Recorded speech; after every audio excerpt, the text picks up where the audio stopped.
Delivery po. Anong delivery? Parang wala naman ako in-order, kuya. Nakasulat po dito Susan. Kayo po ba yun, ma'am? Oo. Sige, baka nakalimutan ko lang. Nay, ano po yan? Ah, cellphone? 'Di ba mahal 'to? Opo, Nay. Paano ka nakabili niyan? Siguro nanalo ng raffle si nanay. Nay? Oo, anak. Bakit? Nabalitaan niyo na ba, Nay? Uso yung mga scammer ngayon. Totoo ba? Grabe na talaga ngayon, anak. Sabi sa nakita ko, Nay, nang scam daw siya ng mamahaling cellphone gamit ang credit card ng ibang tao. At ito pa yung malala, Nay, nang scam daw din siya ng pera. Delivery po. May delivery ata, anak. Delivery po. Ikaw na naman, kuya. Susan po ulit, ma'am. Wala naman nga ako in-order. Wala akong magagawa dyan, ma'am. Sa'yo nakapangalan eh. Sige na po, una na ako. Ano na naman laman neto? Pera? Ito ba yung sinasabi ni Scarlett na galing sa scam? Pero bakit sa akin nakapangalan? Anong gagawin ko dito? Hindi naman ako yung scammer. Nay, may naghahanap po sa inyo sa labas. Anak! Sige, pupunta na ako.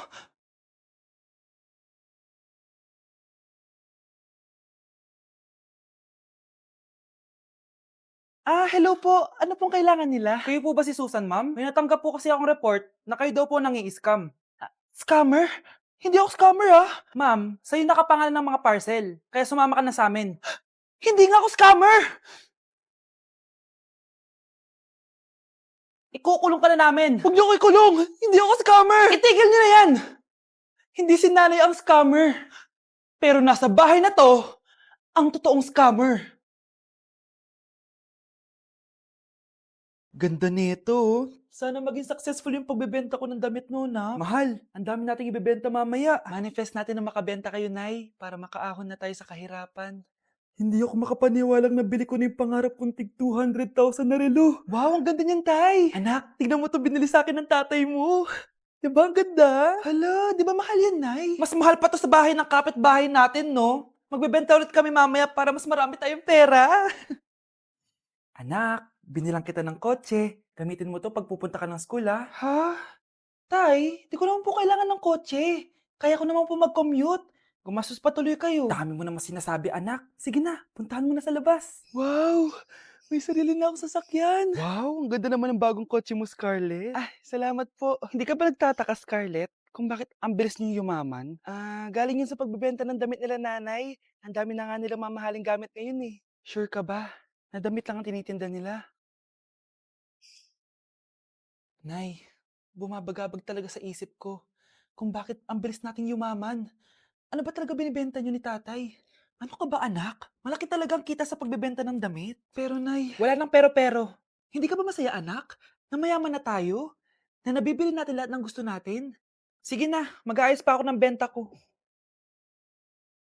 Mahal, nakauwi ka na ba?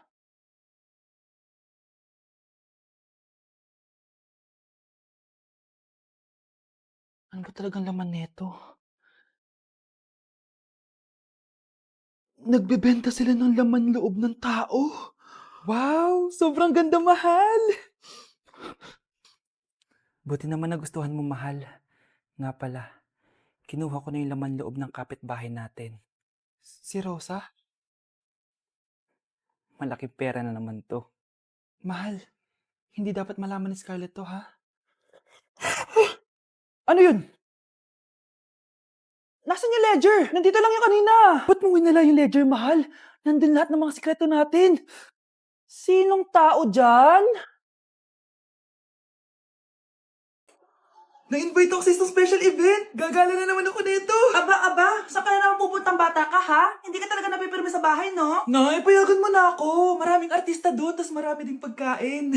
O sige, pagdala mo ako ng pasalubong, ha? Tsaka pa-shoutout mo ako sa mga artista doon. Yes, magre-ready na ako, Nay, ha?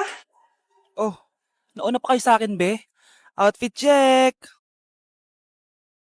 This is my outfit. Actually, the theme is Purple Business Extravaganza. Basta purple, wear something purple. Let's go!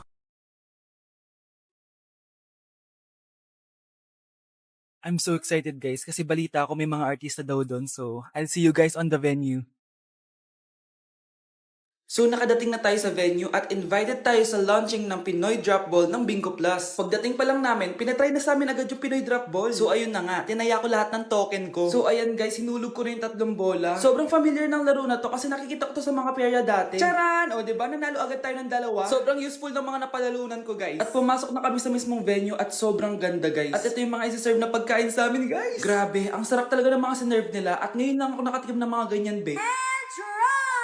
So ayun, nilaunch na nga yung Pinoy Drop Ball ng Bingo Plus kasama si Maine Mendoza na napakaganda. After ng big reveal, binigyan kami ng performance ng alamat. Grabe, sobrang galing nila. At eto pa be, kumanta ng napakalapit sa amin si Miss Julie Ann San Jose. Grabe, mukha siyang anghel guys. Sobra talaga kami nag-enjoy dito guys dahil ang dami naming na-meet na tao. At isa pa dito, sobrang saya ng mga activities nila. Paglabas nga namin, inabutan na kami ng ulan pero okay lang kasi nag-enjoy naman kami. So yun lang, thank you guys. Wow, anak, di ako makapaniwalang may pinapatayo na tayong bahay. Nay, deserve natin to. Ang tagal niyo din to pinaghirapan. Ma'am, saan ko po ilalagay itong mga semento? Doon na lang sa gilid, kuya. Sige po, ma'am. Excited na ako matapos tong bahay natin, anak. Nandito. Hoy, huwag ka pupunta dyan! Grabe nangyari sa kanya. Naman siya. Ba't ang daming tao? Engineer, anong meron? Ma'am, yung isa sa mga trabahador namin, nakuryente tapos natabunan ng semento. Ayun, namatay. Ha? Paano nangyari yun? May nag-utos ata sa kanya na ilagay yung semento sa gilid. Madami live wire dun eh. Ay. Ang problema, ma'am, kung tatanggalin pa namin yung katawan niya sa ilalim ng semento, baka hindi agad matapos tong bahay niyo. Hindi pwedeng hindi matapos agad tong bahay na to. Di bale, babayaran ko na lang yung pamilya nung namatay. Nay, sigurado ka ba? Sige po, ma'am. Sige na, ituloy niyo na yan. Congrats po, ma'am. Natapos din yung bahay niyo. Ang ganda, di ba? Wow, ang ganda. Maraming salamat, engineer. Una na po ako, ma'am. Anak, tara pasok na tayo. Wow, ang ganda ng loob. Nay, hindi talaga ako mapakali na may bangkay dito sa ilalim ng bahay natin. Huwag kang okay, anak. Kasalanan niya naman kung bakit siya namatay eh. Ay, matutulog na lang ako sa bago kong bahay. Wow, ang ganda ng kwarto ko. Ano yun? Kasalanan mo kung bakit ako namatay. Nay! Naku, taas na naman ang kuryente natin. Sino ba kasing aircon dyan? Si ate, buong araw nag-aircon. Wow kala mo din nakiki-aircon. Nay, kailangan ko na daw po magbayad ng tuition para makapag-exam ako. Ha? Bayarin na naman? Sige anak. Nay, due date na pala ng internet natin. Baka maputulan tayo. Oh, isa pa yan. Naku, sabay-sabay na. Oh, wala na naman pala laman to ref natin.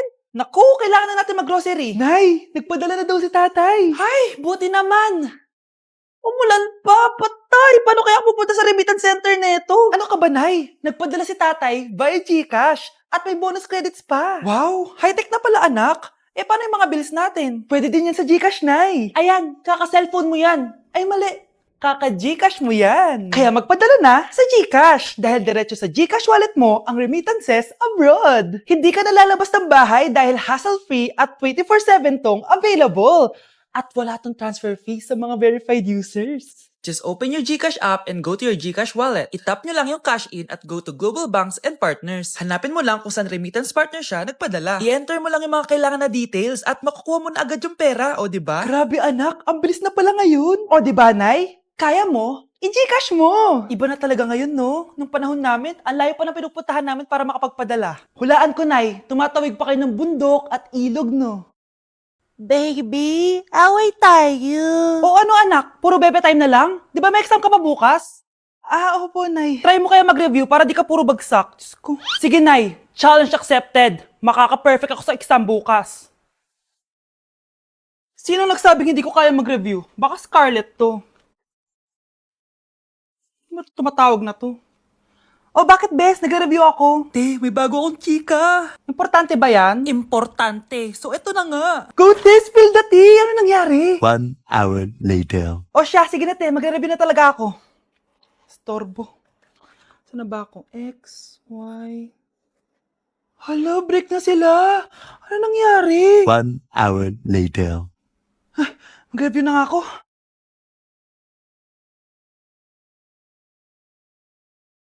Good morning, anak! Anak, bakit ganyan tsura mo? Hanay, nag-review ako buong gabi. Akala ko puro numbers lang yung math.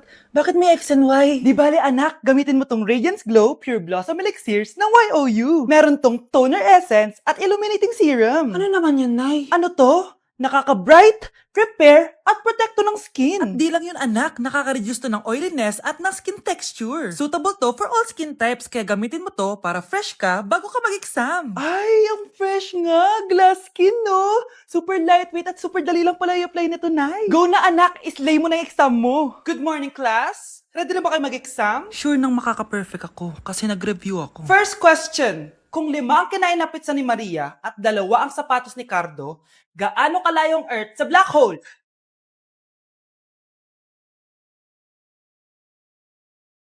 Hindi man lumabas ang mga nireview ko. Ang importante, maganda ako.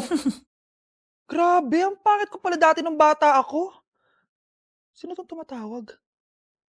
Hello? Scarlett, wag kang papasok bukas sa school ha. Ha? Bakit? Sino ka ba? Basta, sundin mo na lang ako please.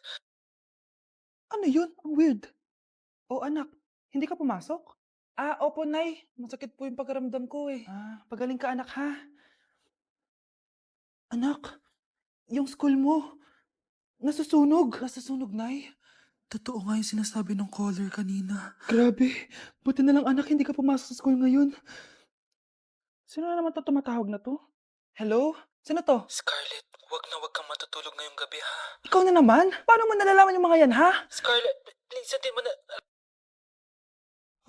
Anak, matutulog na ako, ha? Ikaw din, huwag ka na magpuyat. Ah, sige po, Nay. Tatapusin ko lang po itong pinapanood ko. Kung hindi ako matutulog, ano namang gagawin ko buong gabi? Matutulog na lang ako. Baka niloloko lang ako ng caller na yun.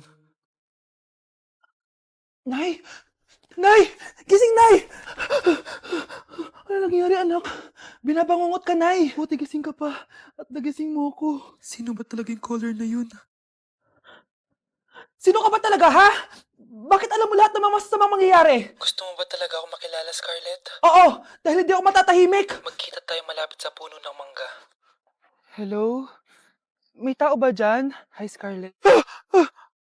Ikaw ba yung caller? Gusto mo ba talagang makita kung sino ako? Oo. Ako ikaw, Scarlett. Galing ako sa future. Ikaw ako? Kailangan kong ayusin yung mga nangyaring masama. Paano? Paano nangyari yun? Basta, Scarlett, ayusin mo yung mga desisyon mo sa buhay, ha? Sige na, baka mahuli pa ako ng mga humahabol sa akin. Sandali! Sino humahabol sa'yo? Wow! Gising na siya! Ang pala mo nandito sa bahay. Nay, wag ngayon please. Alam mo, bilib din ako sa'yo eh. Wala na nga tayong makain, nagpabuntis ka pa. Buti pa yung anak ni Rosa, pag-aaral ay natupag. Nakakawalang gana! Yan, umalis ka! Diyan ka magaling! Kasalanan mo to! Sinira mo yung future ko! Ate, please, tigilan mo yan. Walang kasalanan yung bata. Hindi! Dahil dito, galit sa akin si nanay. Kaya dapat mawala na to! Ate, wag! Ate! Anak, kain ka na oh. Nay, sorry anak ha sa mga sinabi ko. Hayaan mo, babawi ako sa'yo ha. Thank you, Nay. Nay, sumasakit tiyan ko. Nay. Oo, yung pinag-usapan natin ha. Hihintayin ko ng mga anak tong babaeng to. Pag nabigay ko na yung bata, ibigay mo na agad yung pera sa akin ha. Balak ibenta ni nanay yung anak ko. O anak, okay ka lang? Walang iya ka, Nay! Ang sama mo! Akala ko, totoong nagbago ka na. Pera pa rin pala yung nasa utak mo. Abay, bakit? Wala ka nang pakinabang dito. At least yung anak mo, mapapakinabangan ko. Wala ka namang papakain dyan eh. Napakasama mo! Lalayas na ako sa impyernong to! Sige, lumayas ka! Sino tinakot mo? Tignan natin kung saan ka pupulutin. Hello, Bes. Hello, Bes. Kilala mo ba si Edward? Oo, Bes. Siya yung ama ng dinadala ko. Mayaman pala sila, Bes. Gusto kanyang makita kasi gusto niyang panagutan yung baby mo. Talaga? Oo, Bes. Ito na yun, Bes. Bes, hindi mo na kailangan magtiis na nanay mo. Hindi pwedeng anak ko lang ang makikinabang sa yaman ng lalaking yun. Dapat ako din.